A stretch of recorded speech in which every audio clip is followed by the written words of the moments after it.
Nah kita ini hidup di dalam kehidupan nyata ini, ada akhir cerita, bukan?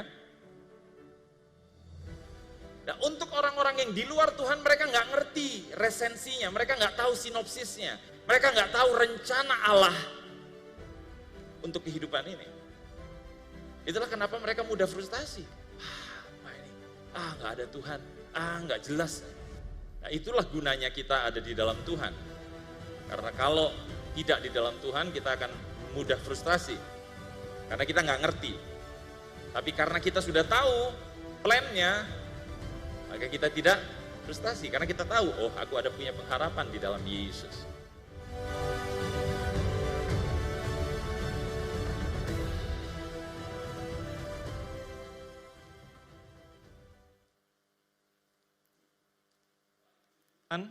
Puji Tuhan, selamat sore Bapak Ibu Saudara. Semangat hari ini. Saya percaya hari ini adalah hari yang luar biasa, tetapi memang ibadah kita ada di akhir hari. Ya, semoga itu tidak mengurangi semangat Bapak Ibu Saudara di hari pertama di minggu ini. Hari ini kita memuji dan menyembah Tuhan dan mendengarkan firman Tuhan.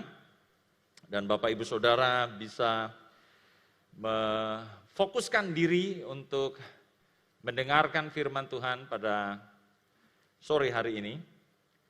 Dan Bapak Ibu Saudara bisa siapkan Alkitab Anda. Kalau Anda punya aplikasi Alkitab juga, Bapak Ibu Saudara bisa buka itu di gawai, gadget, handphone Bapak Ibu Saudara. Yang di rumah juga atau yang di Bed Eden, Bapak Ibu Saudara bisa cek. Kalau memang Anda punya koneksi ke internet di weblog yang ada di depan Bapak Ibu Saudara, di situ ada catatan apa yang akan saya sampaikan pada malam hari ini. Anda bisa copy, paste, dan pelajari lagi apa yang tertulis di sana. Ada beberapa ayat yang mungkin saya tidak akan baca, jadi Bapak Ibu Saudara bisa lihat di alamat itu. Oke, dan hari ini, malam ini saya akan berbicara juga tentang copy paste. Untuk beberapa orang ini hal yang familiar. Anda yang tahu aplikasi mengetik ya, aplikasi pengolahan kata, word processing, Anda pasti mengerti tentang copy paste. Atau Anda yang belajar editing, Anda tahu tentang copy paste. Tetapi kalau saudara tidak familiar dalam bahasa Indonesianya, itu disebut salin tempel. Ya. Salin tempel. Jadi copy and paste. Ya, copy and paste. Salin dan kemudian saudara tempel itu. Mengenai ini kita akan mulai dulu dengan membaca di 3 Yohanes. Surat Yohanes yang ketiga. Pasal 1 ayat yang ke-11. Kalau Bapak Ibu Saudara bisa temukan 3 Yohanes 1 ayat yang ke-11 dikatakan demikian. Saudaraku yang kekasih, janganlah meniru yang jahat, melainkan yang baik. Barang siapa berbuat baik, ia berasal dari Allah. Tetapi barang siapa berbuat jahat, ia tidak pernah melihat Allah. Jangan meniru yang jahat. Nah, copy and paste atau salin dan tempel ini adalah sesuatu yang unik ya. Bapak Ibu Saudara pasti untuk yang tidak familiar dengan teknologi perlu penjelasan lebih tentang hal ini. Tetapi ini adalah fitur yang sangat berguna untuk orang-orang yang bergelut dengan dokumen elektronik. Ya, copy itu ya dari bahasa Inggris, ya, copy ya, di dalam bahasa Indonesianya diterjemahkan menyalin atau gembala tadi pagi sebut menjiplak. Gitu ya. Copy adalah tindakan menyalin sesuatu di dalam dokumen. Sedangkan paste, ya, meskipun ada juga arti lainnya paste, tetapi paste yang dimaksud di sini adalah memasukkan apa yang sudah disalin itu ke dokumen lain. Ya, kita salin, kemudian kita tempelkan itu di dokumen lain. Saya ada video yang mungkin akan sedikit menjelaskan untuk Bapak yang nggak familiar. Saya percaya kalau Anda sudah familiar dan nggak usah dinyalain audionya ya. Kira-kira seperti ini. Ya, kalau saudara punya dokumen, saudara drag semua itu ke bawah, ya, kemudian saudara klik, copy, salin, ya. Kemudian saudara buka dokumen lain, saudara paste. Saudara tempel kalau dalam bahasa Indonesianya. Salin, tempel. Tadi pagi saya, thank you teman-teman multimedia. Tadi pagi saya pakai ilustrasi Pak Yosep, tapi sudahlah ya Pak Yosep ya, jangan lagi. Jadi misalnya Anda punya satu dokumen, contohnya ini dokumennya gitu ya. Kalau istilah Indonesianya Anda berarti mengambil gitu kan. Mengambil dari dokumen yang lama, saudara copy, saudara salin, kemudian saudara ambil dokumen yang baru, saudara tempel di situ. Jadi apa yang diambil dari sini sama persis dengan yang ada di dokumen yang baru. Setidaknya itulah esensi dari copy paste. Kalau anak-anak sekolah zaman now pasti sukanya copy paste gitu kan, apalagi kalau lagi nggak ngerjain. Sekarang kan sekolahnya online kan, semua tugas online. Kopas dong, kopas. Jadi tugasnya tinggal dikerjain yang lain tinggal copy, paste, salin, tempel. Gitu ya. Nah sebenarnya istilah ini pada dasarnya bisa berguna atau bisa diterapkan untuk banyak hal. Ya, jadi tadi saya katakan kalau Anda suka dengan editing, Anda suka dengan sound programming, ya, sound engineering, juga ada copy paste di media atau di aplikasi yang Anda pakai. Tetapi kira-kira seperti itu, mengambil dari satu dan menempelkannya atau memasukkannya sama persis di dokumen yang lain. Nah kalau di dunia akademis, seperti yang tadi saya contohkan, kalau di sekolah, ini sebenarnya konotasinya negatif, tidak direkomendasikan. Bahkan tidak diperbolehkan sebenarnya karena risiko plagiarisme, jadi penjimplakan. Jadi ada hak cipta, kalau saudara copy paste itu jadi namanya penjimplakan. Saya percaya kalau Bapak, Ibu, atau rekan-rekan yang masih sekolah di sini sangat mengerti mengenai hal itu. Ya, kalau Anda sudah di strata 1, strata 2, atau strata 3, itu keras sekali ya hukumannya kalau Anda ketahuan copy paste. Makanya kemudian di dunia akademis ada istilah namanya parafrase. Ya, Anda mengambil kemudian saudara mengubahnya menjadi kalimat yang lain supaya tidak copy paste, tidak sekedar salin tempel. Jadi memang ini tidak sekedar menempelkan, kalau dalam bahasa Indonesia kan tadi sepertinya kayak stiker gitu ya ditempelkan, ada di luar dari dokumen. Dokumennya ini yang ditempel. Sepertinya di luar. Tetapi esensinya adalah sesuatu yang di-copy itu, sesuatu yang disalin itu menjadi bagian dari dokumen yang baru, dari sesuatu yang dia ditempelkan atau dimasukkan ke dalamnya. Jadi bagian yang tidak terpisahkan. Dan sama seperti banyak hal lain di dalam hidup ini, copy paste, salin tempel, itu bisa jadi positif, ya sangat membantu kalau teman-teman lagi ingin mencetak sesuatu yang banyak gitu ya. Anda nggak perlu mengetik ulang, saudara tinggal copy paste, copy paste, copy paste. Tetapi bisa juga digunakan secara negatif. Ya, orang lain yang bekerja susah-susah dikeluarkan di internet, saudara tinggal copy, paste. Gitu ya. Saudara tinggal copy, paste. Jadi itu jadi yang negatif. Nah bagi kita pilihannya jelas, tentu saja kita ingin yang positif kan. Kita ingin melakukan segala sesuatu yang positif, bukan yang negatif. Kalau kita ingin menarik relevansinya ke dalam kehidupan Kristen kita, maka kita punya dua pilihan. Apakah kita mau menyalin dari dunia ini, yang mudah tentunya, mudah atau enggak, menyalin atau meniru atau menjiplak apa yang ada di dunia. Dunia pakai apa, jiplak aja. Dunia melakukan apa, pakai saja. Ya, kehidupan dunia ini mudah sekali untuk disalin. Dan untuk memilih melakukan apa yang mereka lakukan, itu mudah. Tetapi untuk menyalin apa yang Yesus lakukan, meniru kehidupan Yesus, itu bukan sesuatu yang mudah. Jadi kalau menyalin kehidupan dunia ini, kalau mereka obat-obatan, mereka berzina, mereka tidak setia, mudah sekali untuk menyalinnya. Mudah sekali untuk kemudian memasukkannya di dalam kehidupan kita. Tetapi kalau kemudian kehidupan Yesus yang dia bertahan di tengah pencobaan, yang dia taat sampai mati, itu tidak mudah. Itu pilihan yang sulit.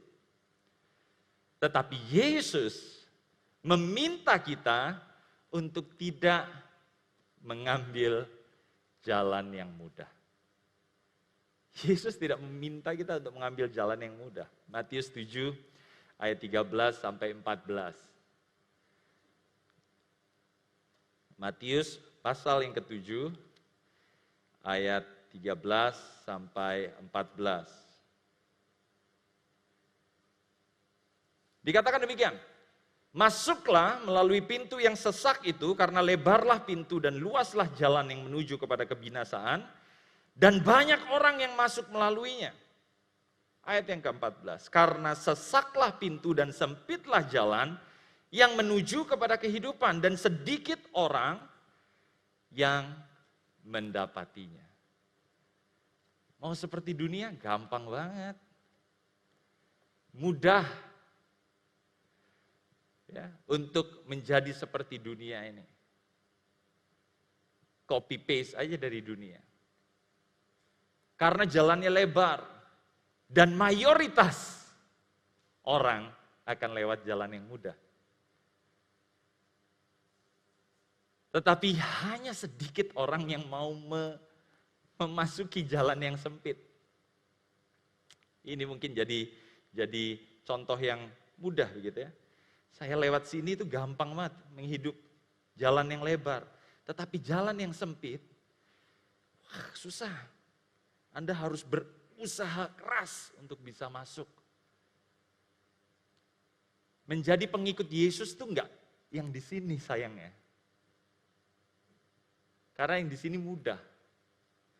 Mengikut Yesus itu seperti di sini. Sempit. Kadang-kadang saudara dianggap orang aneh. Dianggap tidak masuk akal.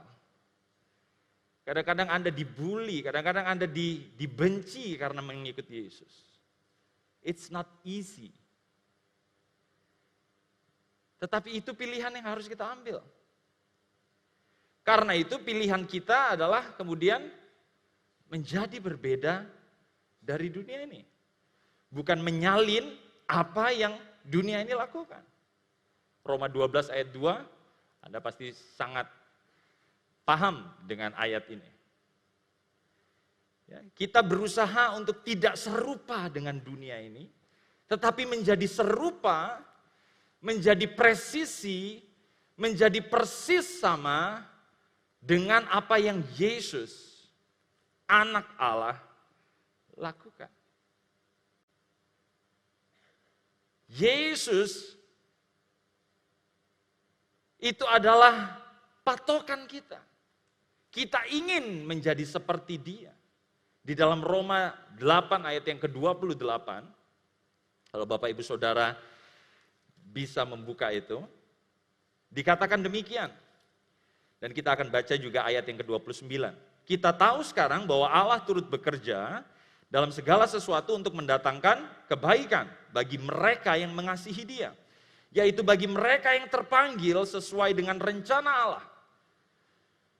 Akan bisa jadi penjelasan yang panjang. Tetapi di ayat yang ke-29 dikatakan sebab semua orang yang dipilihnya dari semula, mereka juga ditentukannya dari semula untuk menjadi serupa, untuk menjadi sama, persis dengan gambaran anaknya ya, supaya ia, anaknya itu menjadi yang sulung di antara banyak saudara. Jadi kita dituntut, kita dipanggil, kita dipilih untuk menjadi serupa dengan Yesus. Bukan dengan dunia ini. Saya tahu akan lebih mudah gitu ya, mengikuti tren di luar sana, tetapi tidak mudah untuk tetap bertahan. Saya tetap berdasarkan firman Tuhan. Bahkan gereja GPDI Mahanaim, kadang kita dihujani oleh pertanyaan. Kenapa kok keputusannya seperti itu? Kenapa kebijakan gereja tentang pernikahan dan lain sebagainya seperti itu? Karena memang selalu kita ditarik gitu ya, untuk mau melakukan yang sama seperti yang ada di dunia atau yang sesuai dengan apa yang Yesus katakan. Apa yang membuat kemudian Yesus berbeda? Tadi pagi saya juga sudah khotbahkan ini di ibadah raya yang kedua. Dan secara cepat saya akan melewatkan bagian yang ini, menjelaskan dan kemudian kita masuk ke bagian yang berikutnya.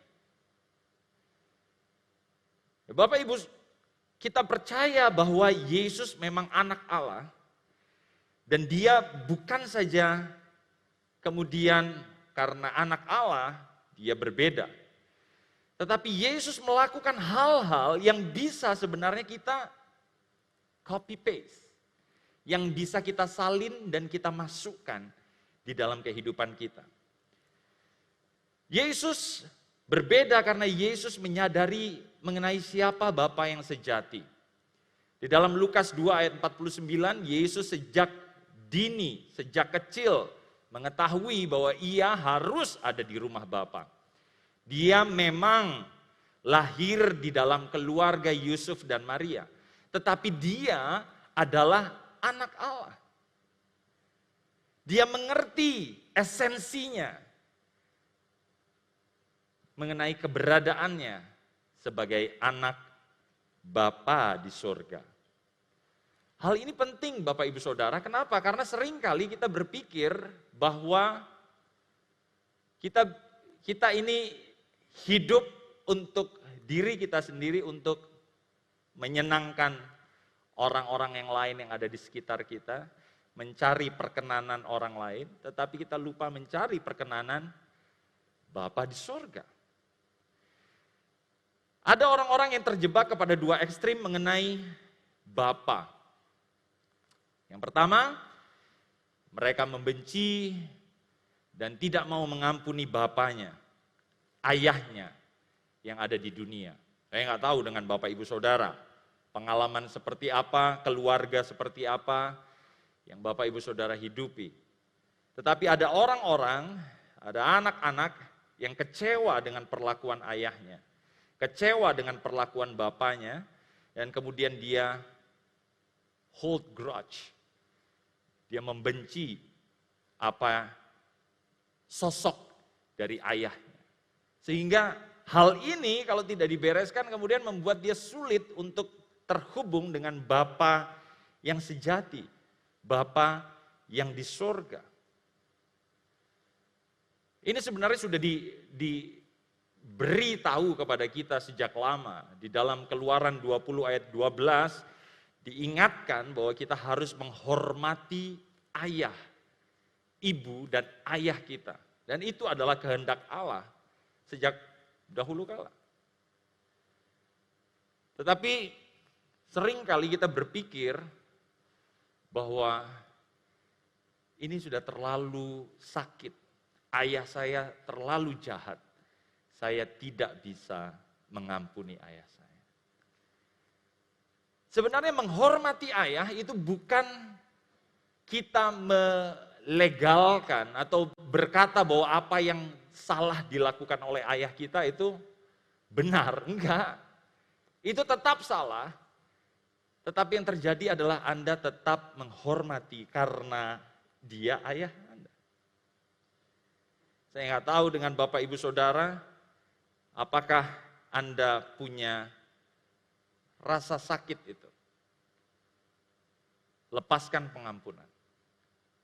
Malam hari ini, lepaskan pengampunan.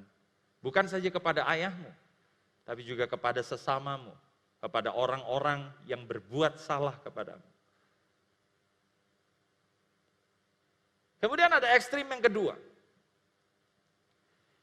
Orang-orang yang di ekstrim yang kedua ini, mereka begitu tergantung dengan ayah mereka di dunia, bahkan cenderung menjadikan bapa mereka di dunia itu lebih penting dari bapa di surga.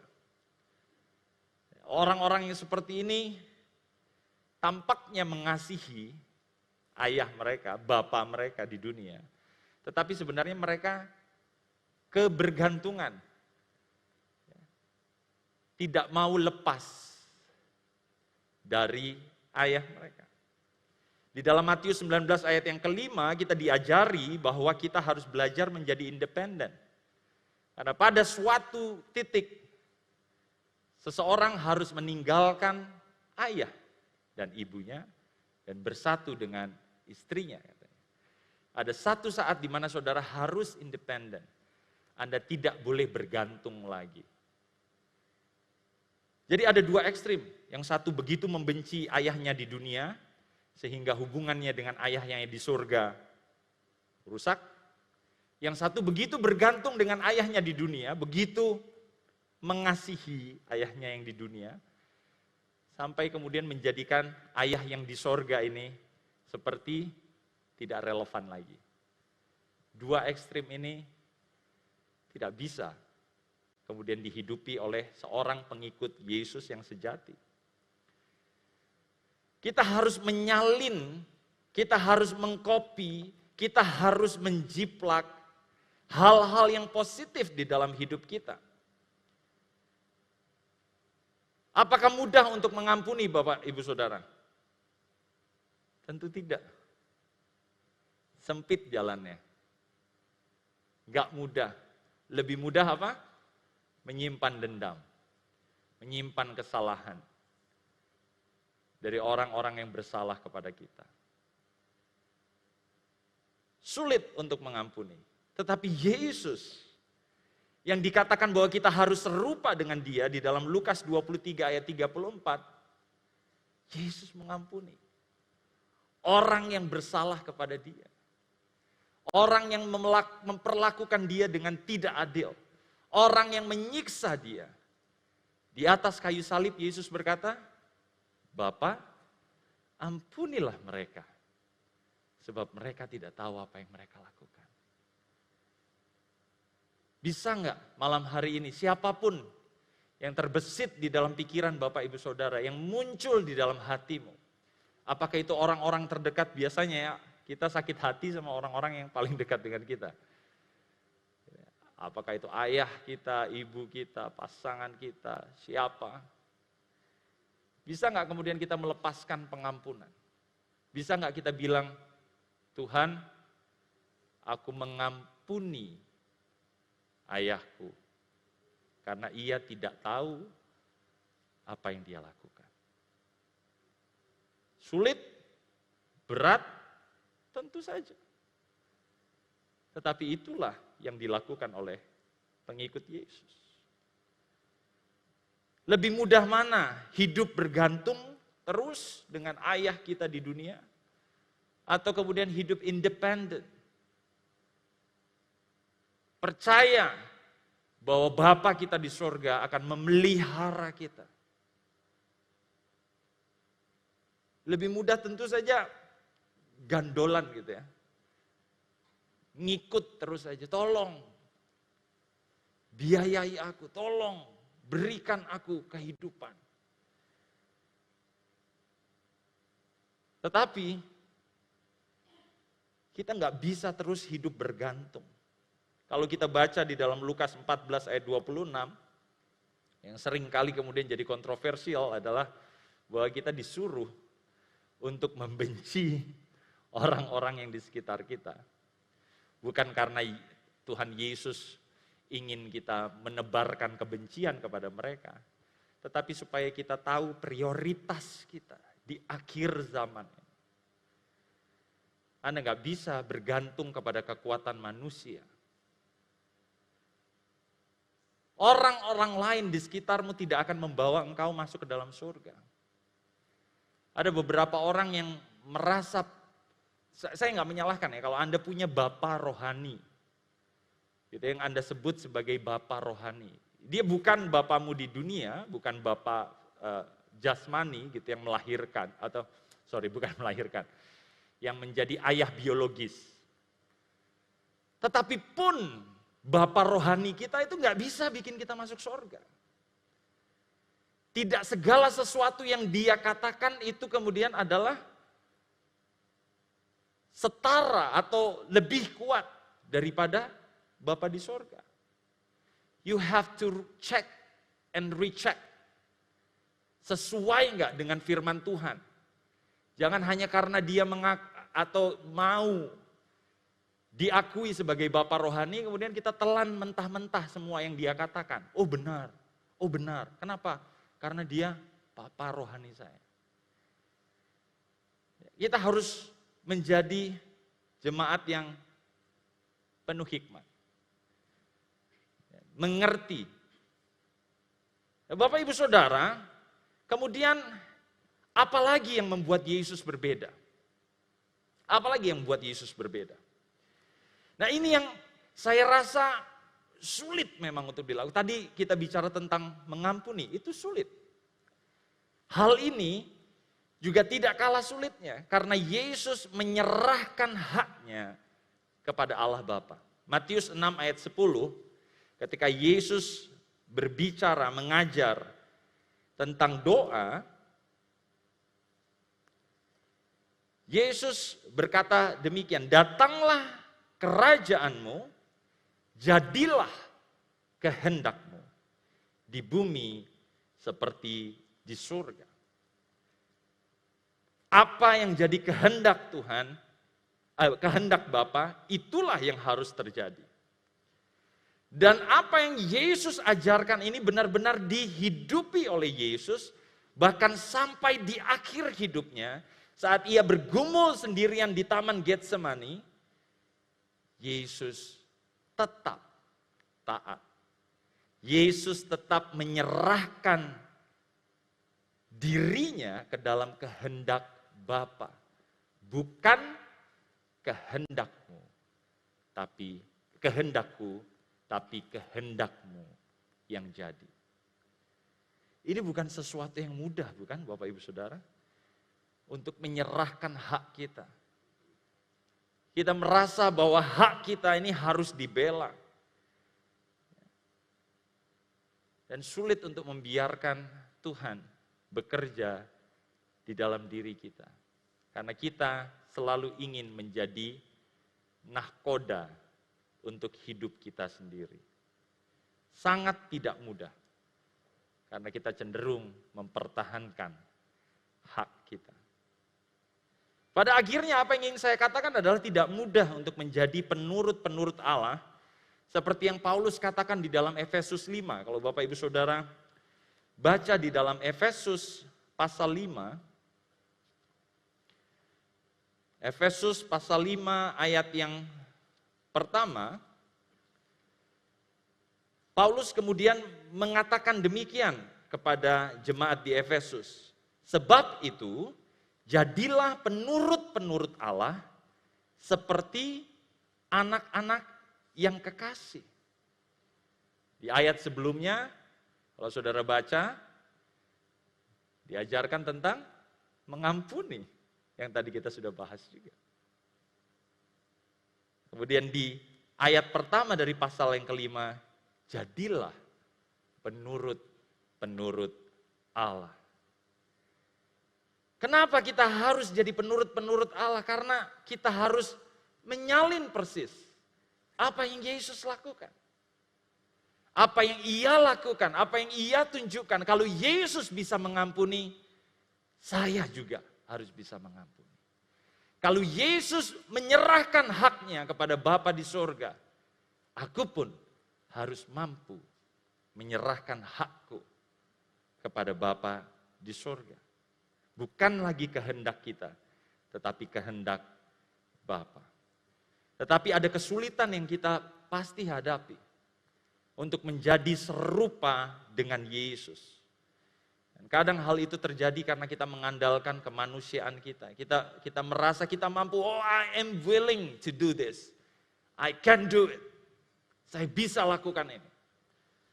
Salah satu yang menjatuhkan bangsa Israel adalah, saya rasa adalah kesombongan mereka ketika ada di bawah Gunung Sinai itu ya, menerima Taurat Tuhan, 10 perintah Allah.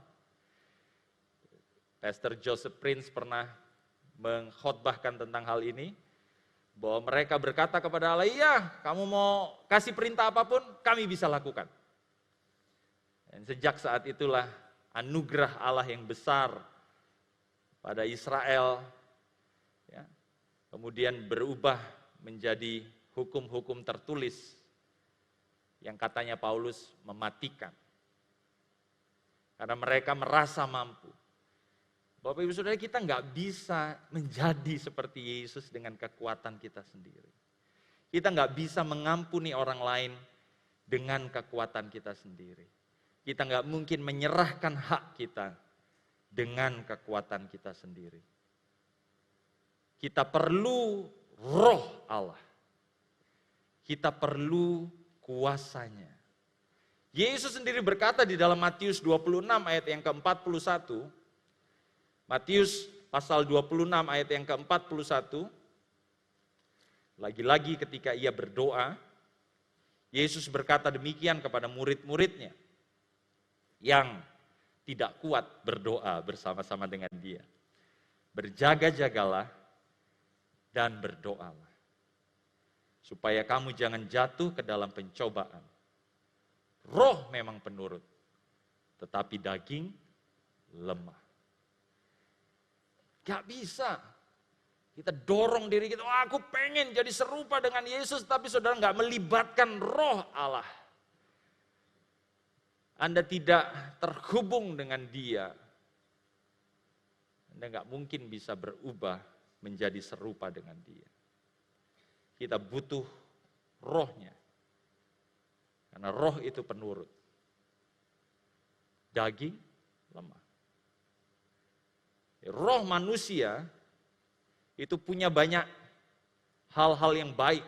Karena itu diberikan kan dari Allah. Yang membedakan manusia dengan binatang kan itu kan. Tubuh, jiwa, roh. Yang punya roh ini hanya manusia. Binatang itu hanya punya tubuh dan jiwa. They can think, but they can connect. They cannot connect with God. Kenapa? Karena nggak ada spirit, nggak ada rohnya. Dan kalau roh kita kemudian dikuasai oleh roh Allah, saudara bisa melakukan hal-hal yang dikatakan bahkan tidak mungkin. Anda bisa menjadi serupa dengan Yesus. Anda bisa menyalin apa yang Yesus lakukan, apa yang Yesus kehendaki di dalam hidupmu. Hari ini, jika kita ingin menjadi berbeda dari dunia, hari ini kalau kita ingin menjadi penurut-penurutnya Allah, di tahun yang baru apalagi, kalau hari ini kita mau berjalan persis dengan kehendaknya, menjadi serupa dengan Yesus. Bapak Gembala sering katakan bahwa kita harus jadi pengikut Yesus yang sejati, yang berjalan persis dengan langkahnya Yesus. Dan itu